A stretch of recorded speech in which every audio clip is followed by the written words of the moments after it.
১৯৮৬ সালের এই দিনেই হাত দিয়ে গোল করেছিলেন ম্যারাডোনা।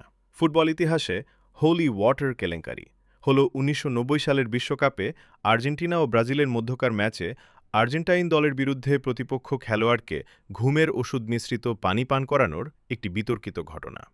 ১৯৭৮ সালে নিজেদের মাটিতে আয়োজিত বিশ্বকাপে ফাইনালে ওঠার জন্য আর্জেন্টিনাকে পেরুর বিপক্ষে অন্তত ৪ গোলে জিততে হতো।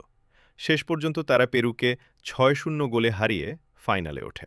অভিযোগ রয়েছে, ওই সময় পেরুর তৎকালীন স্বৈরশাসক এবং আর্জেন্টিনার জান্তা সরকারের মধ্যে রাজনৈতিক আঁতাত বা ম্যাচ পাতানোর চুক্তি ছিল। এছাড়া পেরুর গোলরক্ষক আর্জেন্টাইন বংশোদ্ভূত হওয়ায় বিষয়টি নিয়ে ব্যাপক সন্দেহ তৈরি হয়। ১৯৭৮ সালে নিজেদের মাটিতে আয়োজিত বিশ্বকাপে ফাইনালে ওঠার জন্য আর্জেন্টিনাকে পেরুর বিপক্ষে অন্তত ৪ গোলে জিততে হতো।